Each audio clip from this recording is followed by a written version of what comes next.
Baik, saya memberikan informasi ini hanya ingin meluruskan pemahaman sebagian kita.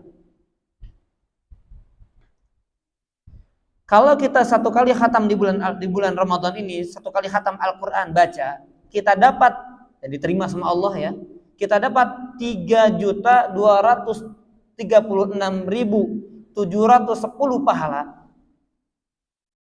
Yang pertama ingin kami sampaikan adalah apa yang tadi saya katakan, dibandingkan dengan UMR Bogor, maka demi Allah kalau ini diterima tidak sebanding dengan dunia dan seluruhnya.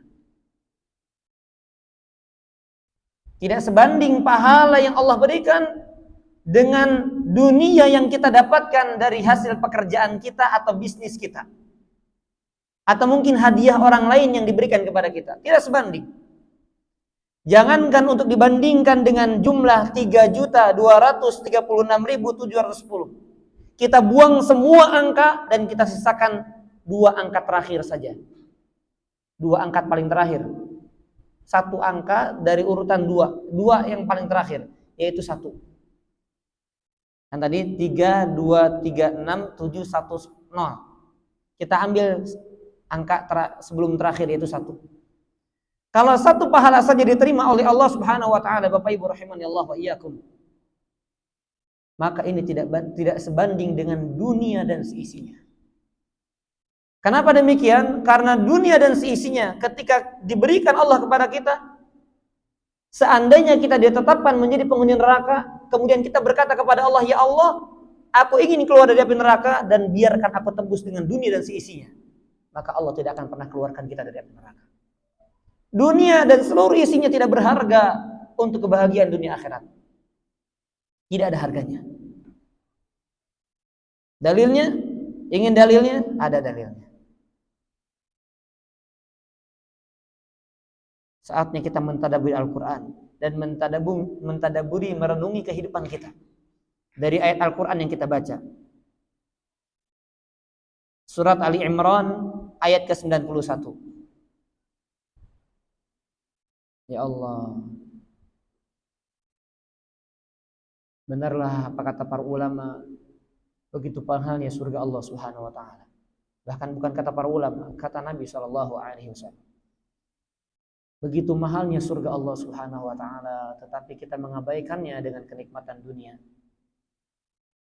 Allah mengatakan, innal ladzina kafaru wa matu wa hum kuffar falan yuqbala min ahadihim mil'ul ardi dhahaban walau iftada bih ulaika lahum adzabun alim wa ma lahum min nasirin. Allah mengatakan, sungguh orang-orang yang kafir dan mereka bawa kekufurannya sampai mereka mati dalam keadaan kafir. Na'udzubillah min dzalik. Allahumma sallim, Allahumma sallim, Allahumma sallim. Na'udzubika min su'il khatimah wa na'udzubika minal maut 'alal kufur. Allahumma amin ya rabbal alamin. Sesungguhnya orang-orang kafir dan mereka mati dalam keadaan kafir tidak akan diterima, kata Allah, tebusan dari seseorang di antara mereka sekalipun berupa emas sepenuh bumi. Bumi dan seluruh isinya emas. Dan kita tahu emas itu masih terbatas. Hanya ada di beberapa daerah, hanya ada di beberapa tempat, dan itu diperebutkan. Ini seandainya seluruh bumi adalah emas isinya. Kemudian salah seorang di antara mereka yang mati dalam keadaan kafir berniat untuk menebus diri mereka agar selamat dari azab Allah. Lihat, sekiranya dia hendak menebus diri dengannya, maka mereka tidak akan pernah diterima Allah Subhanahu wa taala. Maka apa yang kami sampaikan tadi, seandainya 1 pahala dari setiap amal ibadah yang kita kerjakan di bulan Ramadan, 1 saja pahala, dihadapkan di hadapan Allah, bisa jadi ini yang akan menghantarkan kita ke dalam surga Allah Subhanahu wa taala. Tapi tidak dengan dunia. Sehebat apapun, sedahsyat apapun, bagaimanapun melimpahnya harta, meruah limpahnya apa yang kita miliki, apa yang kita punya, itu tidak menyelamatkan akhirat kita. Ini bicara harta. Dalil lain, perhatikan Bapak Ibu rahimani Allah wa iyyakum. Dalam surat Al-Ma'arij. Dalam surat Al-Ma'arij.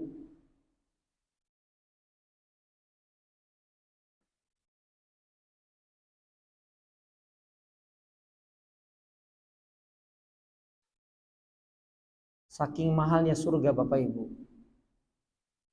Anak-anak yang kita cintai, anak-anak yang kita senangi, anak-anak yang selalu hati kita rindu kepada mereka. Bahagia Bapak Ibu ya. Yang belum punya anak, mudah-mudahan Allah karuniakan anak. Yang belum menikah, segera menikah dan segera memiliki keturunan. Amin ya rabbal alamin. Ini kita renungkan ya. Demi Allah bahagia sekali menjadi seorang ayah ketika capek, letih. Ayah sampai kepada istri itu kalau pulang malam, WA dulu. Dek, anak-anak jangan tidur dulu. Itu menunjukkan apa? Kan rindunya seorang orang tua kepada anaknya. Ya, kemudian ketika buka gerbang, kemudian memanggil, menyebut kita, Abi. Ya Allah, bahagia tidak? Bahagia itu, capek itu suka hilang Pak ya dengan itu Pak ya. Apalagi di saat-saat lucu-lucunya begitu. Jamaah azani Allah wa iyyakum ajma'in. Lihat, saking mahalnya surga Allah dan saking mengerikannya azab Allah di dalam neraka. Walaupun itu azab yang paling ringan yang ada di dalam neraka. Yang seseorang apabila diletakkan di kedua telapak kakinya kerikil batu, maka yang meleleh adalah otaknya. Apa kata Allah? Al-Ma'arij ayat yang ke-11. Ayat yang ke-11.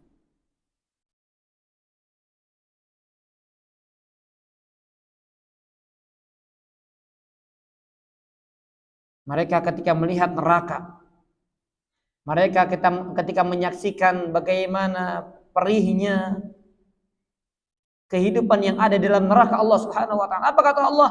Yubassarunahum yawaddul mujrimu law yaftadi min adzabi yaumi idzim bibani.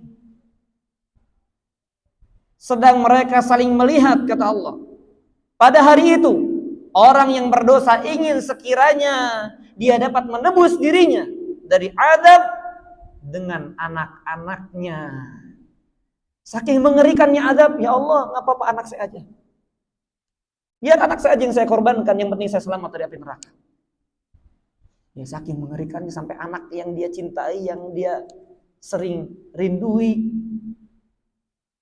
maka dia tega untuk mengorbankan anaknya yang penting dia selamat dari api neraka. Berharap mereka demikian.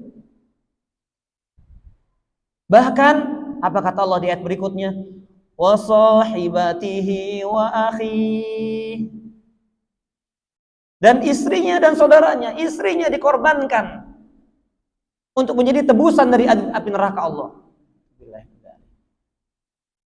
Wa akhi, dan kalau dia punya saudara, kakak atau adik dikorbankan. Ya Allah, silahkan ambil ya Allah. Yang penting saya selamat dari api neraka. Atau mungkin kalau bisa dengan kata lain, ya Allah nggak apa-apa dia aja masuk neraka ya Allah. Saya nggak mau ya Allah. Dia saja. Dia saking mengerikannya azab Allah. Antum merenungkan, gerakkan hati. Tumbuhkan rasa takut kepada Allah Subhanahu wa taala. Dia saking mengerikannya azab neraka. Tapi kata para ulama, ini orang yang menjadi penghuni neraka enggak berani kalau mengatakan orang tuanya. Tidak dikatakan di sini, yang dikatakan apa? Anaknya, istrinya, pasangannya, saudaranya, tapi tidak menyebut ibunya, tidak. Ini saking berharga seorang ibu dan seorang ayah. Dia tidak mengatakan, ya Allah tebus, nggak apa-apa ayah saya saja, ibu saya, tidak.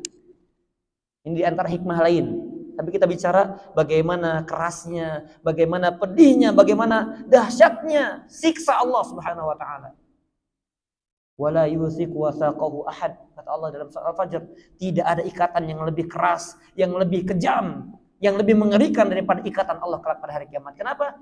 Karena mereka akan diikat dengan rantai sab'una dhira'a yang panjangnya 70 hasta. Diikat tubuhnya dengan rantai tersebut. Rantai dari api neraka, bukan rantai dunia. Lihat akan mengerikannya api neraka Allah Subhanahu wa taala. Maka jamaah azani Allah wa iyyakum ajmain. Kami menyampaikan ini agar kita dengan ketaatan-ketaatan yang kita jalankan khususnya di bulan Ramadan, syahrul Quran, syahrul siyam, syahru qiraatil Quran, syahru it'amil ta'am, kita benar-benar mengikhlaskan hati kita untuk mendapatkan ganjaran berupa pahala dari Allah saja. Itu ganjaran yang luar biasa, ganjaran yang dahsyat, yang akan menyelamatkan kita dari api neraka Allah Subhanahu wa taala, yang akan menghantarkan kita masuk ke dalam surga Allah Subhanahu wa taala. Satu pahala saja. Kalau itu diterima, maka kita menjadi manusia yang paling bahagia.